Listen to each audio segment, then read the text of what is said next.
Une nouvelle semaine s'offre à nous par la grâce de Dieu. C'est de nouveaux défis à relever tout au long de cette semaine.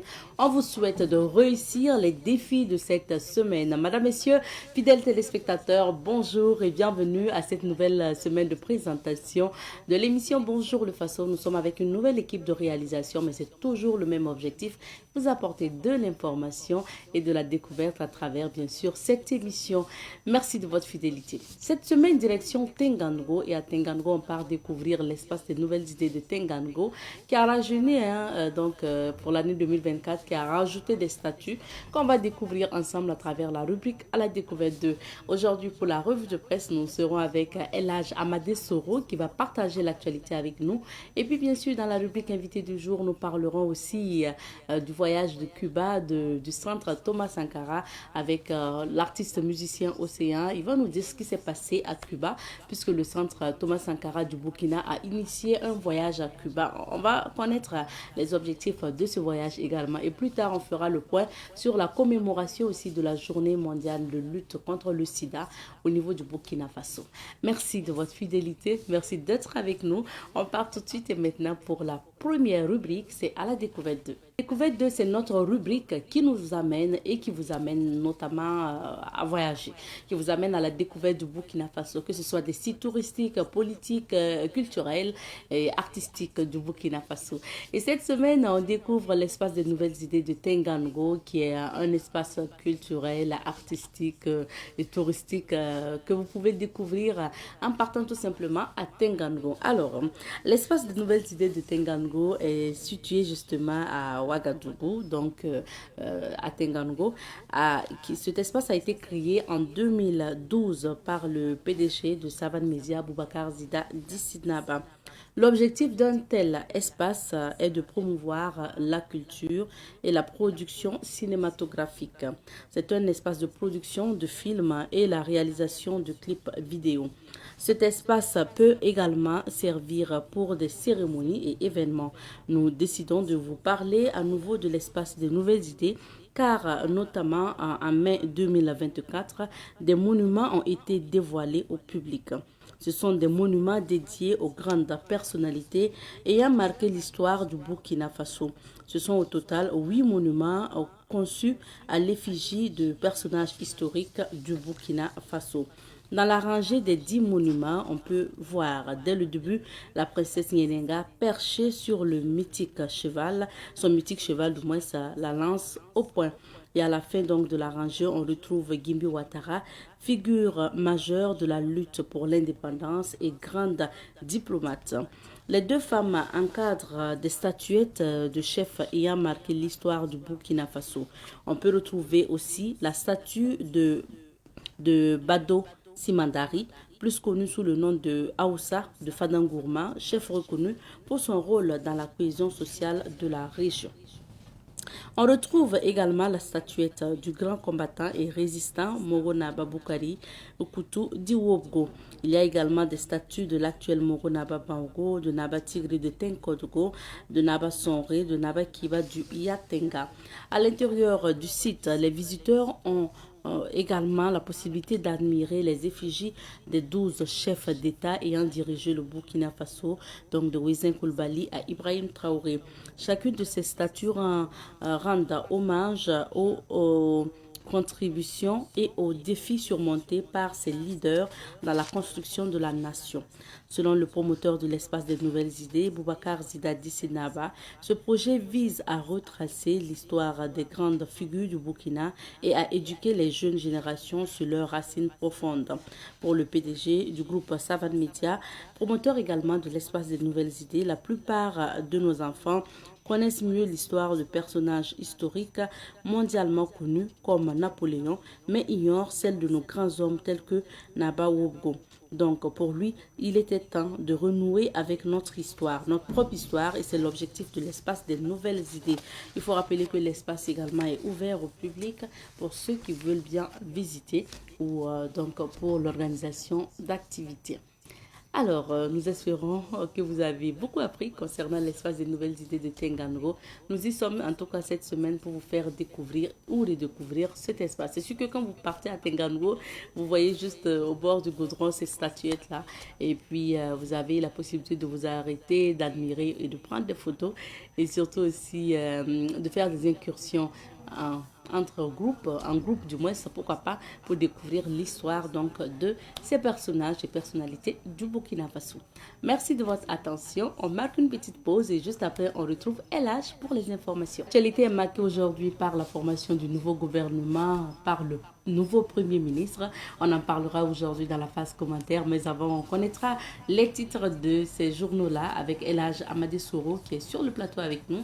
Bonjour Elhaj. Bonjour Abiata. Bienvenue. Bonjour à toutes et à tous. Merci. Alors, les titres d'abord. Absolument. Et nous commençons avec le journal Les Pays. Okay. À la une donc du journal Les Pays, fête nationale de l'indépendance, la nation reconnaissante à 383 personnes des blessés en opération honorée par le sacrifice pour le sacrifice consenti.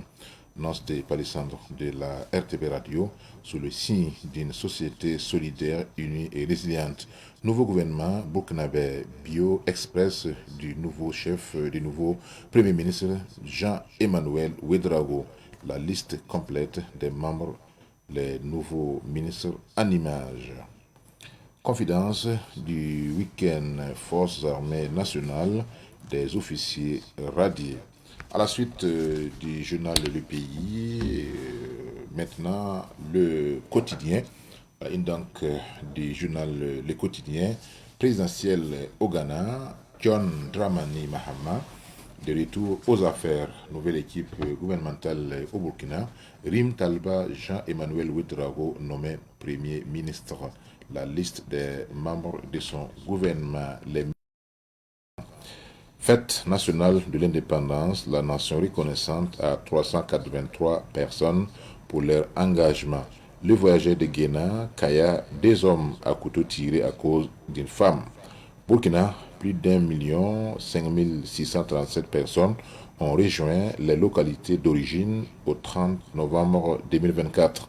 Ouagadougou, un cyber-escroc mis aux arrêts après avoir escroqué plus de 200 victimes. Burkina, le commandant Joanny Compaoré, ancien DG de la Sonavi, radié des cadres de l'armée. À la suite du journal Le Quotidien, l'Express du Faso, édité à Bobo Dioulasso, à la une donc de l'Express du Faso, nouveau PM et nouveau gouvernement, il fallait reprendre la main.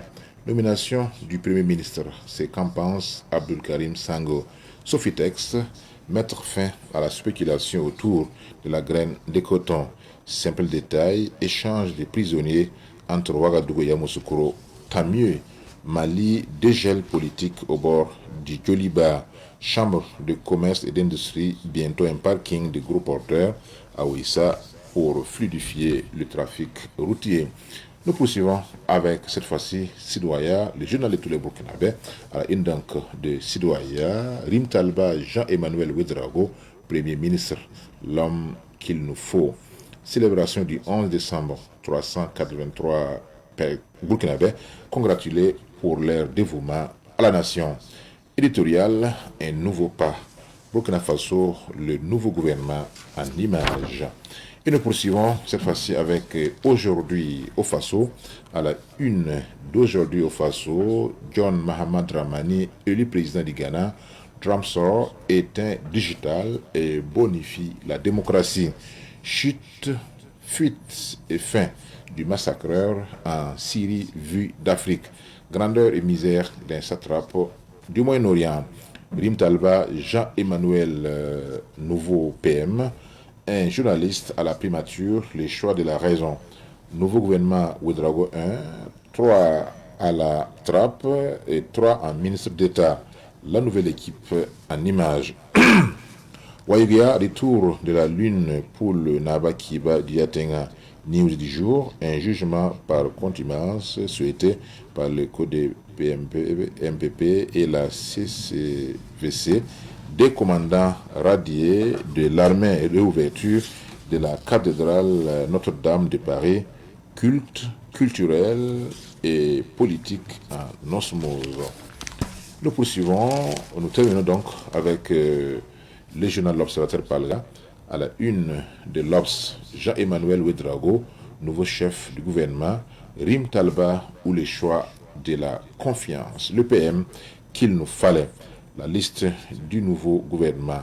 Le général Célestin Saint-Poré à la défense, Gilbert P. Ouedraogo à la communication. Le général Kassoum Koulibaly, Bassolma Bazier et Nandi Sommet sortent. Cérémonie officielle de décoration des blessés en opération à l'honneur. Merci bien, Elage, pour ces titres. Et comme je le disais, l'actualité est marquée aujourd'hui par la nomination des nouveaux membres du gouvernement et bien sûr la nomination du Premier ministre, nouveau Premier ministre, en la personne donc de l'ancien ministre de la Communication et du Tourisme, Jean-Emmanuel Ouedraogo. Notre confrère. Oui, donc, bien sûr, à la base. C'est un honneur aussi qui est fait aux journalistes. Vous savez que c'est le deuxième journaliste dans l'histoire du Burkina Faso à occuper donc le poste de chef du gouvernement. Très bien. Alors, qu'est-ce qu'il faut dire par rapport d'abord à la désignation de Rim Talba Jean-Emmanuel Ouedraogo comme nouveau Premier ministre. D'abord, il faut voir les atouts. Les atouts, vous savez très bien que, comme on le dit chez nous, les journalistes mènent à tout. Étant donc journaliste de formation, certainement, il a reçu une formation académique de qualité qui lui permet effectivement donc de comprendre, d'analyser et d'avoir ce qu'on appelle l'intelligence situationnelle. Ça, c'est le premier aspect. Il y a aussi l'expérience. L'expérience, d'abord, en tant que rédacteur en chef de la télévision nationale du Burkina, en tant que directeur également de la télévision nationale, et surtout en tant que ministre donc de la communication, avant donc d'être élevé au rang du ministre d'État.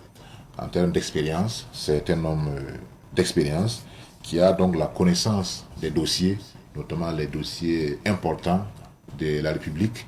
Et ça, ce sont des éléments qui sont très importants dans la conduite de l'action gouvernementale. Nous savons très bien que le Premier ministre est celui qui coordonne l'action gouvernementale et qui, bien sûr, reçoit les instructions du chef de l'État. Donc, c'est un choix de confiance, un choix de raison, comme l'ont dit les confrères, parce que Jean-Emmanuel Ouedraogo a donc prouvé l'efficacité, la preuve donc de son efficacité dans ses différentes tâches qu'il a donc occupées, sans oublier la tempérance de l'homme. Vous savez très bien que lorsqu'on est appelé à diriger des hommes, il faut se mettre à un niveau où on peut écouter tout le monde. Et l'homme est resté égal à lui-même en termes donc d'humilité, en termes donc de modestie. Et ça, ce sont des atouts, des qualités importantes pour effectivement réussir la mission qui lui a été confiée. Donc en termes d'atouts, je pense qu'il a assez d'atouts à la fois personnels et aussi professionnels pour réussir cette mission dans cette période charnière de l'histoire de notre pays. Maintenant, en termes de défis, quels sont les défis auxquels il sera confronté, lui et son gouvernement? Il y a bien sûr l'épineuse question du terrorisme, de la lutte contre le terrorisme et l'insécurité, même si sur le terrain, on sent effectivement une nette amélioration. Les indicateurs montrent effectivement qu'il y a une nette amélioration. Nous venons de donner les chiffres de plus d'1 million de personnes qui ont rejoint leur localité. Ça, c'est la preuve que sur le terrain, un travail qui est fait.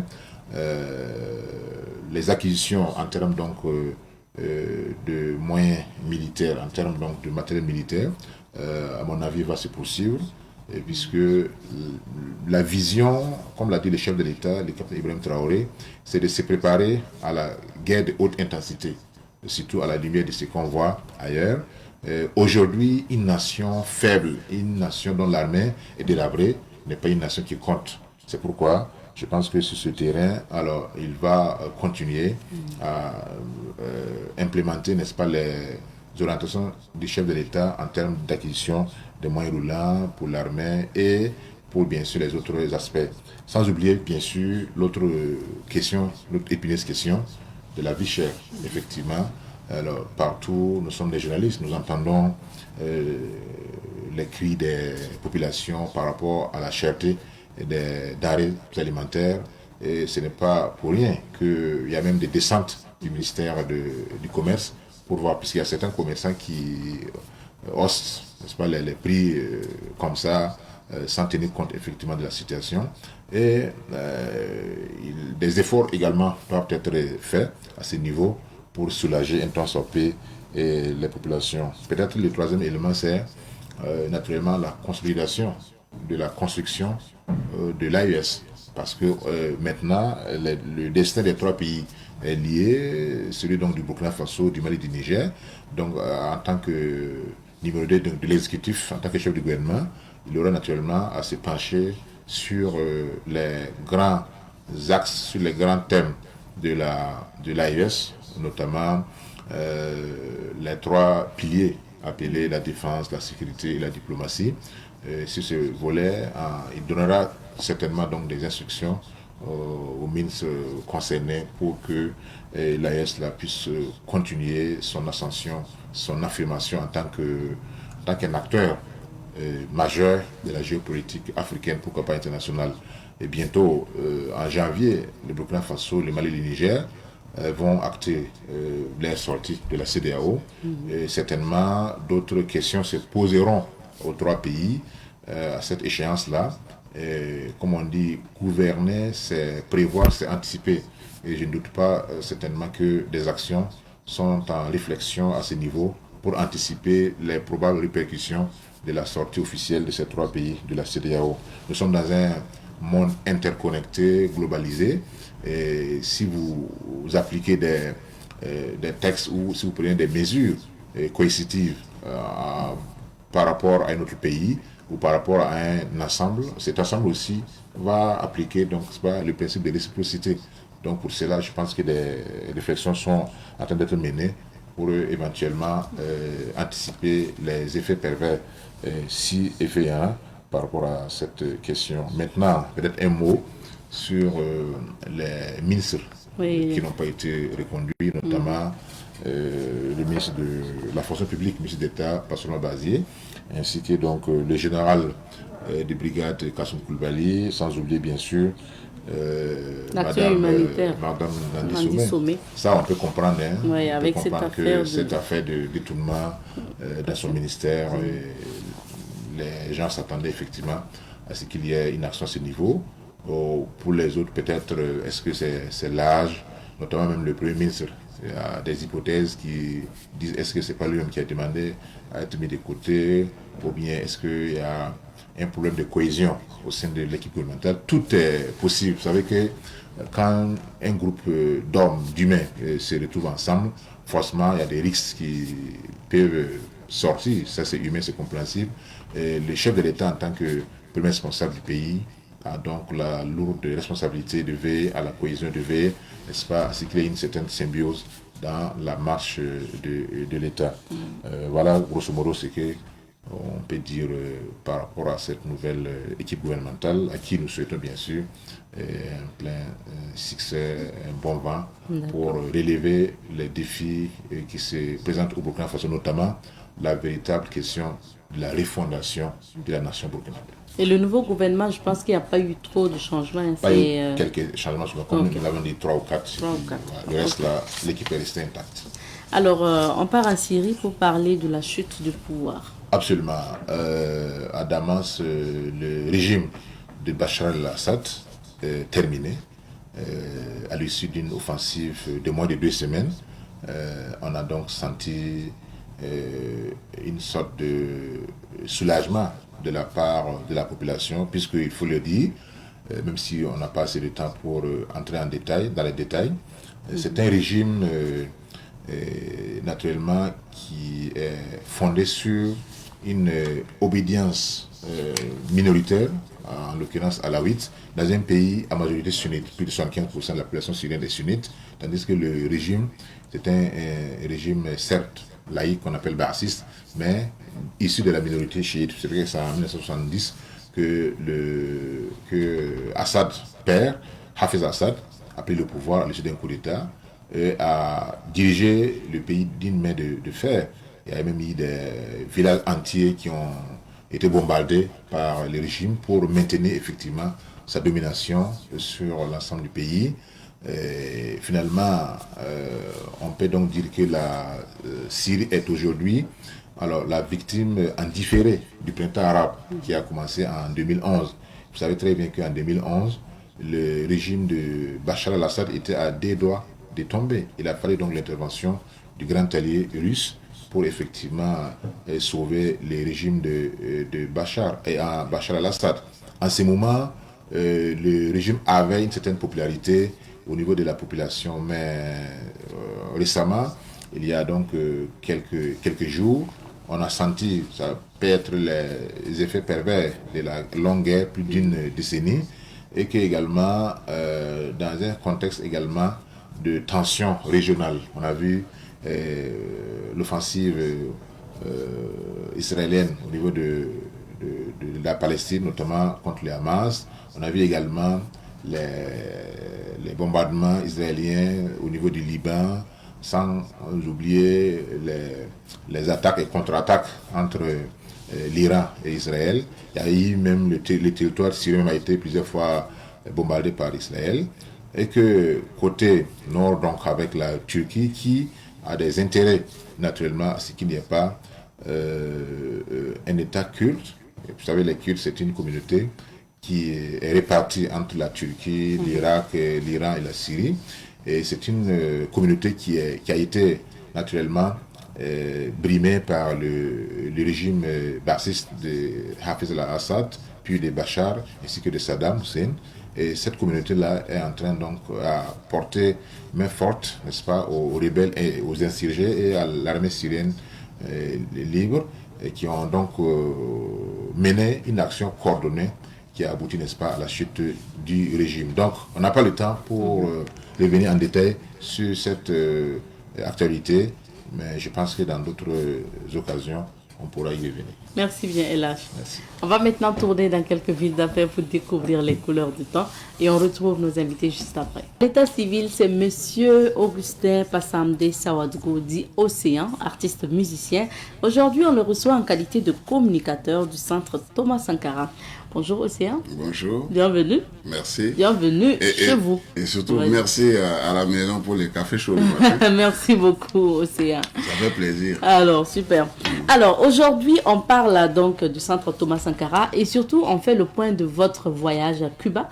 Je vais parler d'une délégation du centre au niveau du Burkina, mais qui a associé aussi donc des gens de l'AES, on va le dire, parce qu'il y a eu une représentation au Niger et puis donc une représentation d'un membre du Niger et du Mali.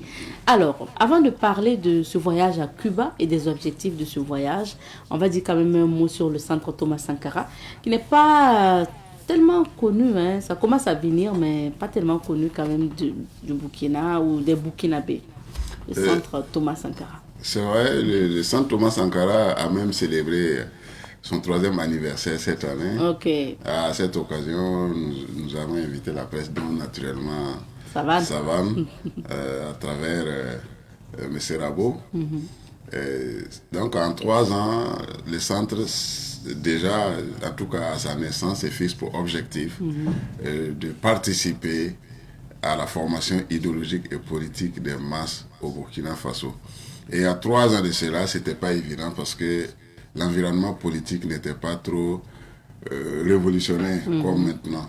Alors que quand on parle de Saint Thomas Sankara, c'est l'idéologie de Thomas Sankara, l'idéologie de Kwame Nkrumah, l'idéologie de Patrice Lumumba. Bon, j'allais dire Patrice Lumumba, même s'il n'a pas eu le temps de développer une idéologie en tant que telle, c'est l'idéologie révolutionnaire socialiste.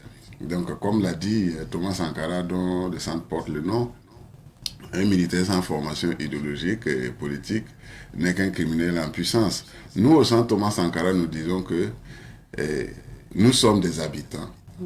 Et c'est la formation idéologique et politique qui fait de nous des citoyens. D'accord. Donc, notre objectif, c'est former les masses en idéologie panafricaniste, en socialisme, Et cela se fait avec une bibliothèque qui est très bien fournie. Je peux en tout cas vanter le Centre Thomas Sankara d'être la bibliothèque panafricaine la plus fournie. En tout cas, en littérature panafricaine, nous sommes la plus fournie et tout le monde vient en tout cas lire, vient s'abreuver à la connaissance idéologique et politique. Nous avons un cercle d'études qui est en train de se doubler, sinon se multiplier, parce que de plus en plus on a de l'affluence. Comment fonctionne notre cercle d'études? Nous choisissons un livre d'un panafricaniste, qu'il soit de l'Afrique ou de sa diaspora, et nous l'étudions. Chaque semaine, on choisit des chapitres à lire et on se retrouve tous les mercredis à 18h pour débattre et commenter la lecture et passer au chapitre suivant. C'est ainsi que nous avons étudié l'Afrique de l'Ouest unie de Kwame Nkrumah, nous avons étudié les fondements économiques et sociaux d'un État fédéral africain de Cheikh Anta Diop, nous avons étudié la place de la femme dans la révolution de Sékou Touré, nous sommes en train d'étudier et l'Europe sous-développée, l'Afrique de Walter Rodney qui est trinidadien, donc de la diaspora africaine, parce que toute la descendance issue de l'esclavagisation des peuples africains par l'impérialisme occidental sont considérés comme faisant partie de la diaspora africaine. Donc c'est la jonction de cette force de diaspora multi-séculaire, j'allais dire, et l'Afrique mère, c'est cette jonction-là qui fait que l'Afrique sera libre très très bientôt. Alors, ce qui est marquant aussi pour ce centre Thomas Sankara, c'est que la présidente de ce centre-là est une qui a, on va dire, qui a tout laissé, américaine, hein, donc de nationalité, qui a tout laissé et qui est venue au Burkina, qui est amoureuse donc de l'Afrique en général, mais qui a choisi le pays de Thomas Sankara où elle vient notamment créer ce centre Thomas Sankara et vivre au Burkina et travailler pour. Un mot quand même sur cette jeune dame. Ouais, elle s'appelle Inem Richardson. Nous l'appelons affectueusement Inem. C'est une qui est très humble, hein, très modeste. Elle n'aime pas trop qu'on parle d'elle, mais ça s'impose. C'est ça. C'est une qui a été très brillante dans son parcours estudiantin. Sortie major de ses promotions, suivie de près par les autorités de son pays, et qui avait des ambitions que je ne cite pas ici pour elle, et qui décide, parce que je l'appelais à notre première rencontre en 2020, je l'appelais la fille adoptive de Thomas Sankara. Elle a fait des recherches et elle vraiment... pour elle, c'est avec l'idéologie de Thomas Sankara, le modèle politique, le discours de Thomas Sankara que nous allons libérer l'Afrique. Parce qu'elle a dit, elle a fait le tour du monde. Elle a fait le tour du monde. Partout où elle part, les Noirs, les Métis subissent la même chose. L'humiliation, le racisme. Et elle arrive à cette conclusion que tant que l'Afrique ne sera pas libre, aucun Noir à travers le monde ne sera respecté. Donc le combat doit se mener en Afrique, mais avec la force des descendants, des enfants de l'Afrique un peu partout à travers le monde. Donc c'est vraiment à son crédit que ce centre a vu le jour. C'est son leadership qui permet au centre en 3 ans de rayonner, de devenir une référence sur le plan national et même sur le plan AES, parce que bientôt nous allons ouvrir le centre Thomas Sankara de Niamey. Elle et moi, on a effectué un voyage à Niamey, on a participé à la conférence internationale du panafricanisme, solidarité avec les États de l'AES, qui s'est passée du 19 au 22 novembre. Donc, à cette occasion, nous avons amené 3 grosses valises de livres dans la perspective d'ouvrir le centre Thomas Sankara en collaboration avec l'Union des scolaires du Niger, qui est l'unique syndicat des élèves et des étudiants du Niger qui est très puissant et institutionnalisé, comme toutes les autres institutions de l'État nigérien. D'accord. Alors, le centre Thomas Sankara est situé où? Le centre Thomas Sankara est situé au quartier Sissin, je dirais côté est du lycée Vénégré, Donc, c'était un peu entre le lycée Vénégré et la clinique Souka. Bon, d'accord. Voilà. Ok, je me dis que là, les gens peuvent se retrouver. Parlons maintenant de votre voyage à Cuba, parce que vous êtes rentré de Cuba. Alors, vous y allez pourquoi déjà? Qu'est-ce qui vous amène à Cuba? Alors, vous savez que si on cherche à travers le monde aujourd'hui, un sanctuaire de la révolution socialiste, c'est le Cuba. C'est le Cuba, entre autres. On peut citer entre autres le Venezuela, le Nicaragua.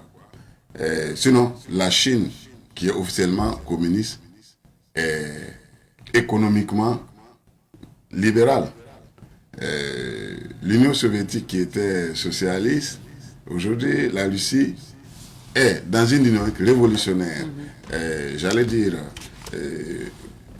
la Russie combat pour un monde multipolaire, certes, mais la Russie, en tout cas, a évolué, j'allais dire, dans du socialisme pur et dur du temps de l'Union soviétique à un socialisme, j'allais dire, ouvert. Mais pour prendre de nouvelles expériences, pour s'enraciner, pour renforcer notre conviction révolutionnaire et notre conviction que le socialisme, c'est le meilleur modèle de société parce que le capitalisme a montré ses limites avec ce qu'on voit à travers le monde. Nous avons choisi d'aller toucher du doigt l'expérience cubaine. Et quand on sait que, quand on dit Cuba, c'est Fidel Castro, c'est Che Guevara. Donc, le Centre Thomas Sankara a organisé et conduit cette délégation. Et pour donner un caractère AIS à la délégation, nous avons associé le secrétaire général du quartier général de la Révolution, et qui est de la société civile malienne, et nous avons associé le président du comité directeur de l'ISN, l'Union des scolaires du Niger, comme je le disais tantôt, qui est un syndicat, mais des scolaires très puissants. Donc, nous sommes allés... C'était une délégation de combien de personnes? C'était une délégation de 12 personnes. Nous sommes allés pour un renforcement des convictions. Et ce que nous avons vu à Cuba, ce que nous avons vécu à Cuba, nous ne nous sommes pas trompés. Nous sommes en train de travailler même pour y repartir et même aller dans d'autres pays. À Cuba, qu'est-ce que vous avez mené comme activité? Vous y êtes resté pour combien de temps? Qu'est-ce que vous avez mené d'abord comme activité? Après, on parlera de ce que vous avez visité. Nous avons fait 2 jours de voyage en aller, 2 jours de voyage pour le retour, et 7 jours à l'intérieur de séjour à Cuba.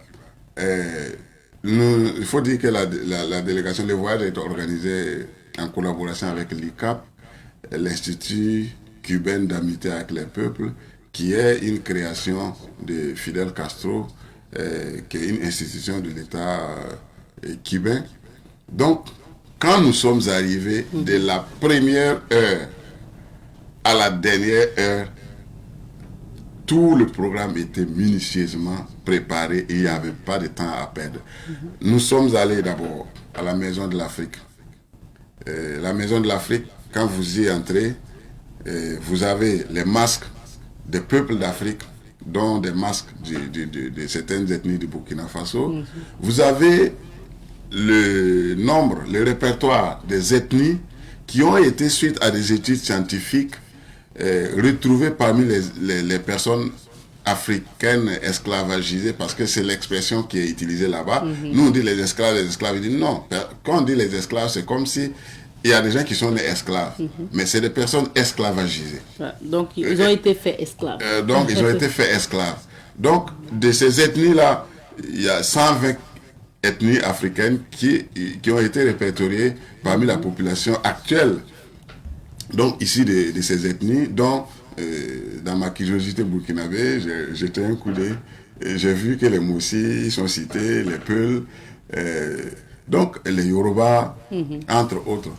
Donc, de la Maison de l'Afrique, le lendemain, nous sommes allés au musée de la guerre. Au musée de la guerre, nous avons vu le combat, les outils avec lesquels les Fidel Castro ont mené le combat pour la libération et la révolution cubaine, parce que le Cuba était sous une dictature, la dictature de Batista. Et nous avons vu que l'Afrique gagnerait, en tout cas l'AES gagnerait au niveau étatique à collaborer avec le Cuba, mais pas seulement, avec beaucoup de pays d'Amérique latine qui considèrent que leur mère patrie, c'est l'Afrique. Fidel Castro a dit que le Cuba a une dette envers l'Afrique, d'où sa contribution à la guerre, à la longue guerre de libération de l'Angola, de la Namibie. Et ce qu'il faut savoir, c'est que c'est la pression cubaine qui a contraint les Sud-Africains à négocier la libération de Nelson Mandela. Ça a été négocié, il y a les images, il y a les films, il y a les documentaires. Donc, le Cuba se sent toujours, en tout cas, disposé à travailler avec l'Afrique. C'est pas pour rien Sankara collaborer. Sankara collaborait. C'était même plus qu'une collaboration. C'était comme un mentor et son filleul.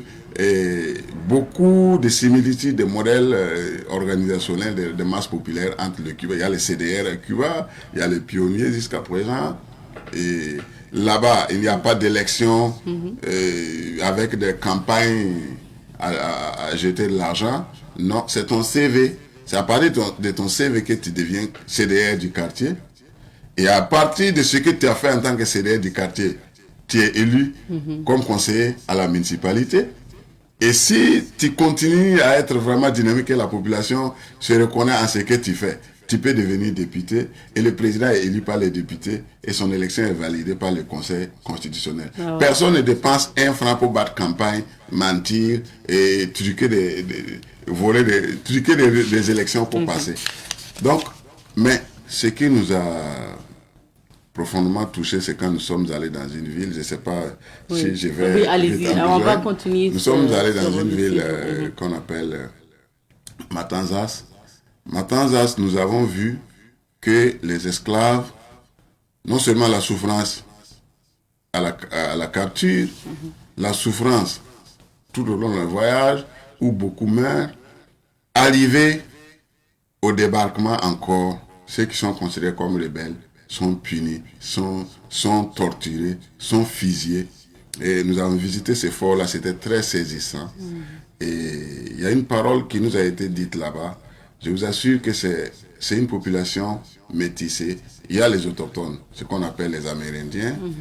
Et il y a les aborigènes qui n'ont pas survécu aux maladies amenées par les Européens. Il y a les Européens conquistadors qui sont les marchands d'esclaves et les esclavagistes, et à la population esclavagiste, la population africaine.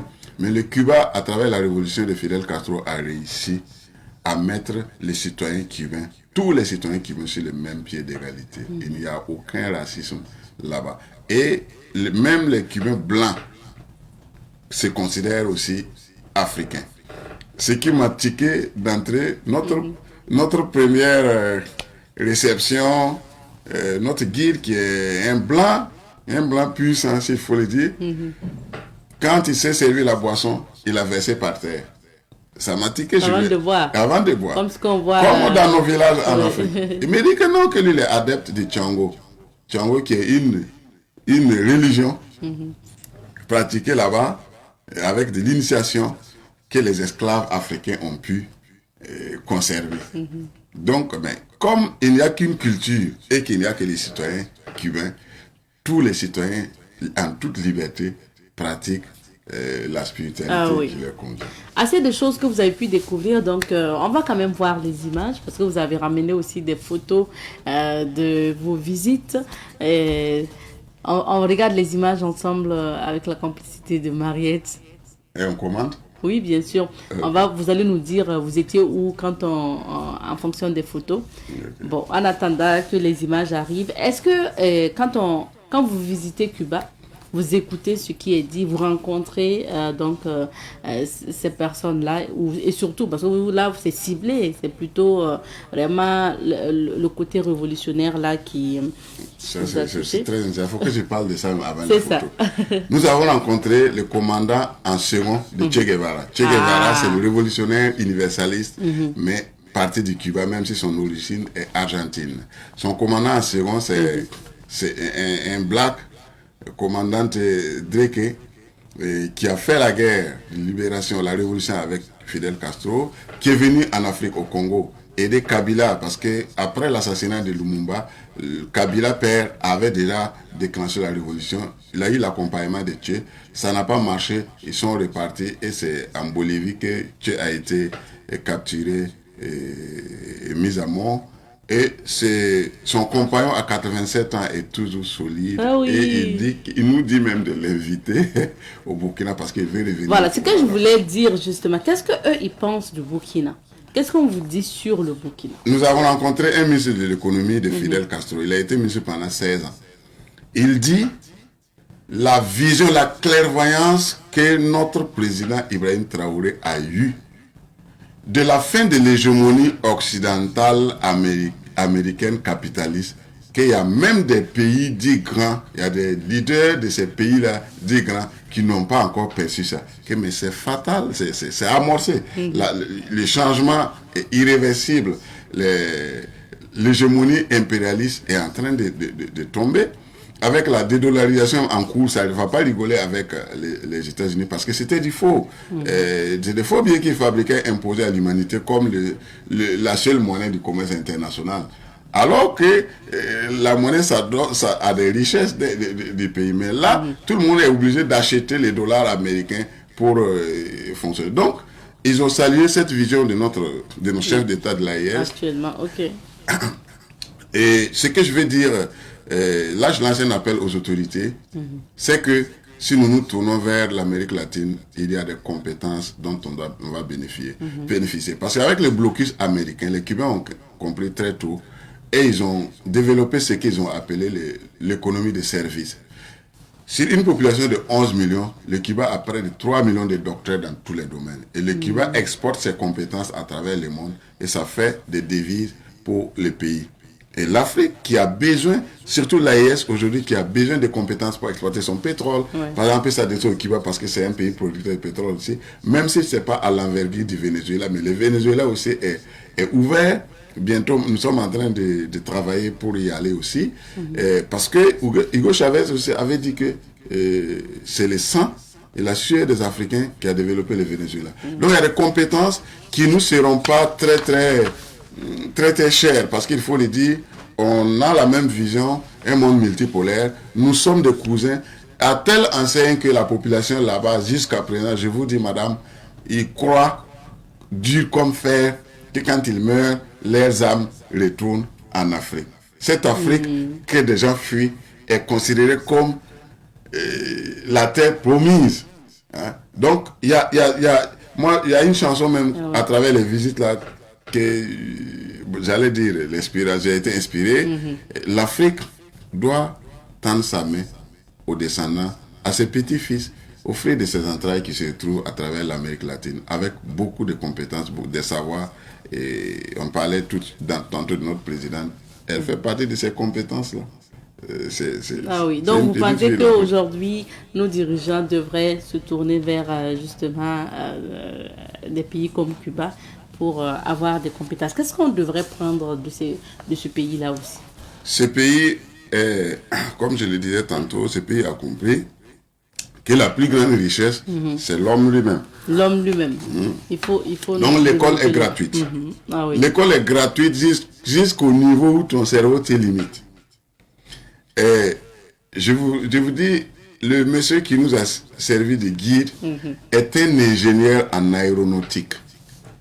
Il a pris sa retraite il y a 4 ans de cela et il fait sa passion de guide touristique et de manager d'artistes. Ah oui. Je lui dis, à cause de 2 mécaniciens, nous on a un avion bloqué dans notre... Toi tu es ingénieur. Et dès que son fils même est pilote à Dubaï. Ça veut dire le citoyen qui est formé gratuitement. La santé, c'est la capitale mondiale de la santé et de la pharmacie. Je vous informe que c'est les Cubains qui ont vendu les vaccins anti-Covid à Pfizer. Donc, nous, d'ailleurs, il y a des étudiants là-bas, des étudiants africains qui sont là-bas, surtout en médecine, qu'on a rencontrés. Donc, nos autorités gagneraient en tout cas à collaborer avec eux. La santé est gratuite également. Le logement est gratuit. Ça, c'est la révolution. C'est ce que Sankara a voulu faire ici. Et à chaque 21 jours, l'État donne à manger, l'État partage des vivres. Ce qui fait qu'il y a des gens qui ont fini les études à Cuba et qui décident de ne pas travailler. Parce que la vie est possible. Et ceux qui travaillent aussi travaillent à fond, travaillent avec exemplarité. Là-bas, personne ne néglige son travail. Tout est bien. On sent la révolution dans son aboutissement. Donc, c'est l'ancien appel en tout cas à répondre à l'attente de cette partie de l'Afrique. Alors, je ne sais pas si les images sont OK. On va voir les photos de Océan maintenant, papa, là. Ça, nous sommes dans la maison de Che Guevara. Ah oui. Dans la caserne de Moro, là où il a implanté sa base pour conduire la révolution. C'est en hauteur et ça a une vue de toute la ville de La Havane. D'accord, on continue. C'est très saisissant. Je me suis permis même de lire son diplôme de médecine. Okay. Ici, nous sommes à l'entrée du fort dont je parlais, où on débarque les esclaves, on les met. C'est un peu comme ce qu'on appelle au Ghana et au Bénin la porte du non-retour, ainsi qu'au Sénégal. Et ça, c'est aussi l'entrée de non-retour. C'est ici, on emprisonne les esclaves récalcitrants, on fusille ceux qui sont considérés comme rebelles. Ça veut dire qu'il ne suffit pas de débarquer pour être sauvé. Même au débarquement, il y a la mort. On continue avec les images. Okay. Kinti Bandera, le premier noir général. Parce qu'il y a eu plusieurs guerres. Les esclaves ont conduit la première guerre de libération. Et à la fin de cette guerre-là, ce frère, disons, ce Black a été le premier à avoir le grade de général. Et après, la dictature de Batista l'a déchu de son grade parce que c'était inadmissible à cette époque d'accepter qu'un noir ait ces grades-là, avant que la révolution de Castro ne vienne maintenant mettre tous les Cubains sur le même pied d'égalité. Ok. Ah oui. On continue. Voilà, ici c'est toujours à Matanza, on peut avancer. D'accord. On continue toujours avec... c'est la directrice du centre. Ok. La délégation comme ça. Voilà, ici, c'est l'Afrique, c'est ici que la maison de l'Afrique, c'est ici qu'il y a le répertoire des ethnies retrouvées avec des études d'ADN et autres, dont les Moussis. Ceux qui croient que c'est peut-être les ethnies des côtes qui ont été déportées. Voilà, ici, c'est ce qu'ils appellent les sites des héros d'Afrique. Et nous avons été déçus de n'avoir pas vu Thomas Sankara là-bas. Mais les autorités nous ont dit que quand on créait ces sites-là, c'était sous Blaise Compaoré et ils ont demandé, parce qu'ils ne pouvaient pas le faire sans avoir l'accord du pays, du héros en question, et Blaise Compaoré n'a pas collaboré. Donc, mais à partir de maintenant, en tout cas, nous sommes engagés à plaider pour que le buste de Sankara y trône. Parce qu'il y a Oliver Tambo, il y a Patrice Lumumba, il y a Kwame Nkrumah, voilà. Ça, c'est Modibo Keïta. Ok, voilà. Donc on avance. On continue. Je voudrais vraiment voir, ça c'est toujours ce que D'accord. Ce sont ses effets personnels, ces transitions. Ça, c'est à la place de la révolution du Cuba. Vous voyez, comme vous le voyez, l'image de Che D'accord. Merci beaucoup. Je voulais voir l'image avec la fille de Che Guevara. Avec la fille de Che Guevara. Puisqu'on a rencontré sa fille. D'accord, on va poursuivre. Comme nous, on ne la connaît pas, vous allez nous citer. Voilà, avancez. On défile vite avec les photos. Mariette. Parce que le temps aussi est en train de courir. Ça, c'est avec la directrice. Ça, c'est la présidente. La présidente du centre du Ouest. Avance. D'accord. Est-ce que Mariette m'entend? Oui, Mariette, est-ce qu'on peut avoir les autres images? Il faut défiler. Ok, bon, c'est pas grave. Peut-être que c'est passé. Ce n'est pas grave. C'est pas grave. Aussi, merci beaucoup. Alors, de retour au Burkina, après ces visites-là, ces connaissances, ces découvertes et surtout aussi les partages, est-ce que vous avez eu à peut-être planter déjà des projets en commun avec le centre Thomas Sankara et des sites à Cuba? Le centre Thomas Sankara déjà collabore avec l'ICAP. D'accord. Mais nous voulons susciter une visite officielle du ministère de la Culture et du Tourisme du Burkina Faso à Cuba. Parce que le Cuba est un musée à ciel ouvert. C'est un pays, c'est une île qui a su valoriser la richesse de son histoire. Le Cuba reçoit, en temps normal, il recevait 4 millions de visiteurs par an.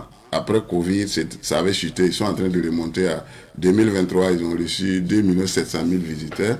Donc, le tourisme même peut vivre un pays. On peut développer un pays à partir de son histoire. Et le Burkina est tellement riche en histoire que si on prend de l'expérience avec le Cuba, on peut réaliser beaucoup de choses qui puissent profiter au pays sur le plan touristique et culturel. Merci beaucoup, Océan. Notre temps est terminé. Donc, on se retrouvera une autre fois. Merci de m'avoir reçu. On est ensemble.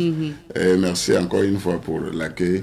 Preuve que Savane TV prend soin de tout le monde, y compris les invités. C'est normal. Merci bien. Je rappelle que nous recevions sur ce plateau M. Augustin Passamde Sawadogo, donc dit Océan. Il est artiste musicien, mais on le recevait sur ce plateau en qualité de communicateur du centre Thomas Sankara. On va s'arrêter ici pour l'entretien d'aujourd'hui. De retour sur ce plateau et aujourd'hui, on parle également avec Dr Dermé. On va faire le point sur la commémoration de la journée mondiale de lutte contre le sida. Ici au Burkina Faso, donc une commémoration qui a eu lieu en différé du 3 au 5 décembre dernier. Alors, nous sommes avec Dr Salam Dermé, chef du département secteur santé du SP CNLS IST. Bonjour docteur. Bonjour madame. Bienvenue. Merci. Merci à vous d'être sur ce plateau. Je rappelle que vous êtes docteur en pharmacie et votre département s'occupe des questions de prise en charge médicale du VIH. Alors, pour justement parler donc du sida, c'est vrai que dernièrement, ou de ces dernières années, on n'entend plus trop parler du VIH-Sida, du sida. Est-ce que ça veut dire que quand même le nombre de personnes affectées diminue? Merci madame. Effectivement, quand on regarde un peu l'actualité, on se dit qu'en termes de communication, il y a une baisse de régime par rapport, vous voyez, aux années 2000, alors que pourtant le sida est toujours là. L'infection à VIH est toujours là. Et je voudrais faire noter que jusqu'à présent, quand on est infecté, on ne guérit pas. Nous n'avons pas encore de thérapie pour guérir du VIH. Même si il y a des essais cliniques au stade expérimental où voilà, on ne guérit pas. Donc quand on est infecté, c'est à vie. C'est à vie toujours et il faut rentrer, il faut avoir les traitements appropriés pour pouvoir vivre avec le virus. Vivre normalement avec le virus. Et voilà. Donc, votre constat est clair. En termes d'action de communication, nous n'avons plus, effectivement, on n'a plus la même... quand nous, notre génération, nous avons été immergés à l'école, à l'université. Et c'est ce que, justement, quand on prend nos dernières études, ça montre que la génération actuelle, c'est-à-dire que la jeunesse actuelle, nous avons besoin encore de repartir vers cette jeunesse-là pour les donner encore beaucoup plus d'informations. Il faut que nous les prenions comme une cible, parce que quand nous regardons actuellement un certain nombre de comportements, il y a un relâchement. Il y a un relâchement au niveau de la jeune génération et il faut que nous redoublions d'efforts pour les donner beaucoup d'informations afin que cette jeunesse-là puisse se protéger du VIH et en même temps des hépatites. Puisque c'est les mêmes modes de transmission. Les hépatites, les infections sexuellement transmissibles et les jeunes filles, le cancer du col, l'infection à papillomavirus. Alors, on a l'impression aussi que peut-être les sources de financement liées au sida ou à la lutte dédiées à la lutte contre le sida diminuent. Oui, effectivement, nous sommes à notre 5e cadre stratégique. Quand nous regardons un peu dans le volet mobilisation des ressources, effectivement, le partenariat, le nombre des intervenants, des partenaires à la lutte, qui financent la lutte contre le sida a diminué. Mais il faut noter que il y a l'État burkinabé consent beaucoup d'efforts dans le financement de la lutte contre le VIH. Sur un besoin global, annuellement, le besoin global du financement du VIH, ça tourne entre 28 à 30 milliards. Quand vous regardez, nous avons actuellement au niveau multilatéral, nous avons le Fonds mondial, qui est le Fonds mondial contre le sida et le paludisme, le sida, la tuberculose qui intervient. C'est des cycles de financement. Nous avons au niveau bilatéral le PEPFAR qui est l'initiative américaine qui nous soutient. Et nous avons le système des Nations Unies. Et nous avons également au niveau national le secteur privé, les entreprises et qui consentent des efforts. Et vous avez l'État, et malgré le contexte que nous avons, le double contexte sécuritaire et humanitaire, l'État bon à mal là, qui injecte près de 7 milliards dans la lutte contre le VIH. Oui, donc ça veut dire que c'est important. Et en termes de chiffres maintenant, pour les personnes atteintes par le sida, qu'est-ce qu'on peut dire sur le Burkina, également sur le taux de prévalence? Merci beaucoup, madame. En termes donc de situation de l'épidémie au niveau du Burkina, nous pouvons dire que nous sommes à un niveau, une épidémie mixte, avec une prévalence de moins de 1%. Notre prévalence en fin 2023 est de 0,6%. Donc ça veut dire que 6 pour 1000. Alors qu'en 97, quand on a commencé les évaluations, en 97, nous étions à 7,17%. Et actuellement, nous sommes à 0,6%. Ça veut dire que 6 personnes sont infectées par le VIH parmi 1000 Burkinabés. Donc, on peut dire il y a du chemin. Mais à cela, c'est comme je disais en introduction, quand on est infecté jusqu'à présent, le virus reste avec nous, on vit avec. Voilà. Donc, ce qui fait que si on est infecté aujourd'hui, on s'ajoute aux personnes qui sont... Et donc, progressivement, ce que nous appelons la file active augmente. Donc, en termes de chiffres, en fin 2023, avec cette prévalence de 0,6%, on estimait pour le Burkina Faso 95 000 personnes vivant avec le VIH. 95 000 personnes vivant avec le VIH, parmi lesquelles nous avons beaucoup de femmes. Nous avons beaucoup de femmes. Les 2/3, c'est pratiquement les femmes. Parmi ces 95 000 personnes vivant avec le VIH, malheureusement, nous estimons 9 500 enfants de moins de 14 ans qui vivent avec cela. Et quand je dis que la file active augmente, en termes de résultats programmatiques, je peux dire que actuellement, parce que présentement, il y a 3 indicateurs, 3 objectifs phares au plan mondial.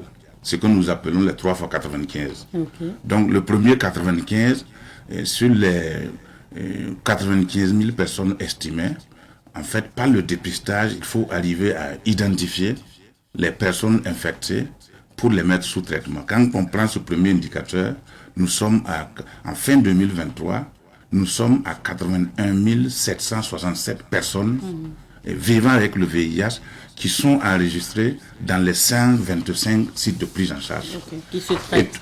Et toutes ces 81 767 personnes sont sous traitement antirétroviral. Sont sous traitement antirétroviral. Donc quand nous prenons par rapport aux objectifs mondiaux, nous sommes à 86% de la cible en termes de découverte, de connaissance du statut. Et nous sommes également à 86% en termes de traitement antirétroviral. Et le troisième 95, c'est ce que nous appelons la charge virale. Et tout le traitement, le bénéfice du traitement, c'est qu'une personne qui est dépistée immédiatement, qui est mise sous traitement et qui observe, qui adhère au traitement, nous arrivons à un moment où ce que nous appelons, où le nombre de virus, le seuil du virus au niveau de son sang est indétectable. Ah oui. Oui, indétectable. On ne peut pas déclarer qu'il... Non, il n'est pas guéri puisque le virus est toujours présent dans certaines cellules sources. Mais ce niveau d'indétectabilité que nous mesurons par la charge virale. Okay. La charge virale, c'est le nombre de virus circulant dans le sang. S'il est atteint un seuil indétectable, et la personne, franchement, vague à ses occupations comme toute autre personne qui n'est même pas infectée. Ah oui. Et heureusement, ce niveau d'indétectabilité-là fait que la personne ne transmet pratiquement plus le virus à ses partenaires. Donc ça, c'est vraiment le troisième 95, c'est un indicateur du bon traitement, que le traitement marche. C'est un indicateur également qui permet d'interrompre la chaîne de transmission. Et c'est un indicateur qui montre que la personne vivant avec le VIH a une qualité de vie semblable à la personne séronégative. Est-ce qu'à ce jour, il y a toujours des gens aussi qui refusent de se faire dépister? Enfin, qui ne se déclarent pas, quoi. Mais justement, quand je reviens, le premier indicateur qui est la connaissance du statut sérologique, qui passe par le dépistage, sur 95 000 estimés, nous sommes à 81 000. Donc voilà le gap. C'est vrai. Donc il y a toujours le dépistage, comme dirais-je, la sensibilisation et tout ce que nous disons comme action de prévention combinée. Et c'est important que nous puissions continuer pour que les personnes, pour pouvoir identifier les derniers cas de personnes vivant avec le VIH à mettre sous traitement. Donc nous avons des gaps, surtout au niveau des enfants. Parce que quand vous prenez les enfants, sur une estimation de moins de 9500, nous sommes pratiquement à environ 3000 enfants qui sont suivis, qui sont reconnus VIH, qui sont suivis, et donc il y a encore un gap à ce niveau. Alors, c'est l'occasion justement de sensibiliser, comme ça a été le cas aussi lors de la journée mondiale. On va y revenir. Alors, docteur, c'est l'occasion justement de sensibiliser, comme je le disais. Rappelez-nous quels sont les modes de transmission aussi du VIH. Okay. Merci, madame. Je pense que les modes de transmission du VIH, nous pouvons dire que le premier mode de transmission, c'est la voie sexuelle. La voie sexuelle est, dans nos contrées, c'est à peu près 98%. La voie sexuelle est responsable de pratiquement 98% des nouvelles infections. Donc, après cette voie sexuelle, par rapport sexuel non protégé, et vous avez ce qu'on appelle la voie sanguine. Et dans la voie sanguine, vous avez la transmission verticale de la mère à l'enfant. De la mère à l'enfant, une femme qui est séropositive et qui transmet au cours de la grossesse, au cours de l'accouchement, au cours de l'allaitement à son enfant. Donc cette transmission verticale. Et il y a également dans cette voie sanguine-là, la coupure avec des objets souillés. Des objets souillés, la coupure, et même l'exposition au liquide biologique. L'exposition au liquide biologique dans le cadre donc médical, et également voilà, il y a des cas de violence basés sur le genre, de violence sexiste, et qui peuvent occasionner également cette contamination. Alors, faites attention. Alors, docteur, on va revenir sur la journée mondiale de lutte contre le sida, commémorée chaque année le 1er décembre. Mais au Burkina, nous l'avons marqué donc, sur pratiquement 2 jours, 3 au 5, sur 3 jours, j'ai envie de dire. Alors, qu'est-ce qui a été fait comme activité?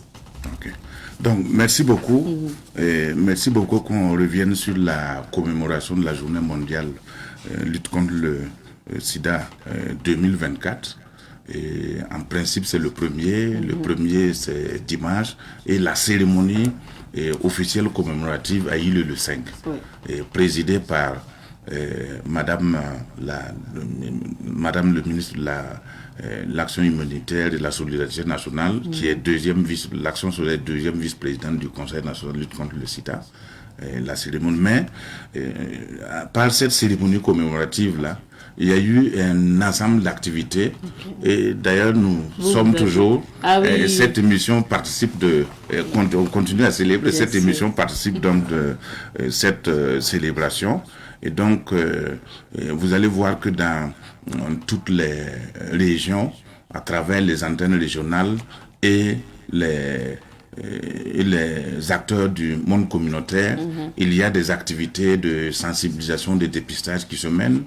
Et il y a la Société burkinabé de pédiatrie qui a organisé une campagne spécifique de dépistage en milieu pédiatrique dans tous les hôpitaux du Burkina, dans un milieu pédiatrique couplé à la réalisation de la charge virale pour les enfants suivis. Et donc, voilà, c'est pas cette campagne-là, il y a le VIH, mais il y a également le dépistage des hépatites au profit des enfants, de leurs familles, et tout cela. Et il y a toute cette campagne de communication que nous continuons à mener. Je rappelle que au plan mondial, le thème de la journée mondiale de lutte contre le sida cette année, c'est Suivons le droit. Le thème mondial. Suivons le droit. En fait, c'est de mettre au cœur, au centre donc la réponse des différentes réponses nationales là, et les aspects de droit à la santé et ne laisser personne de côté. Et voilà. Maintenant, au niveau du Burkina, le thème que nous avons retenu, c'est ensemble pour des services VIH inclusifs. Ensemble, vu le contexte que nous avons choisi ce thème-là pour nous rappeler que même si nous adhérons à la thématique mondiale, il y a un certain nombre de défis propres que nous devrons adresser.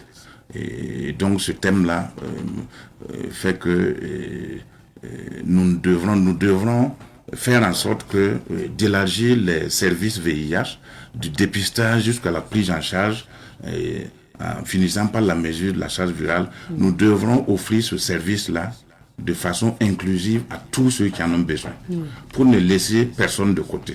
Parce que quand vous regardez notre situation, la double contrainte sécuritaire et humanitaire a amené d'autres défis. Notamment, nous avons des populations déplacées internes.